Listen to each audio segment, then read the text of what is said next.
இந்த அவார்டை துஷ்யந்த் ஸ்ரீதர் ஒத்துக்கிறதுக்கு என்னுடைய மனமார்ந்த நன்றி.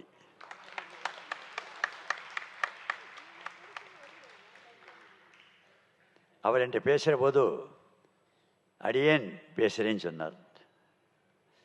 நான் ஒரு தடவை வேடிக்கையாக சொன்னேன் அவர்கிட்ட பேசுகிற போது ஃபோனில், என்ன துஷ்யந்த் ஸ்ரீதர் நான் ஒன்று சொல்லாமான்னு சொல்லுங்கன்னார். நான் அடியாருக்கு அடியேன்னு. அந்த மாதிரி பிட்ஸ் பிரானில் படித்து இன்னைக்கு every bits of Indian philosophy அதை எடுத்து பிரமாதமாக சொல்லக்கூடிய ஒரு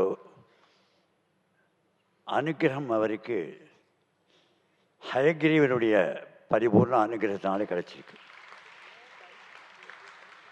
ஆகவே அவர் லலிதாமணியால் இந்த அவார்டை ஒத்துனதுக்கு ரொம்ப சந்தோஷம்.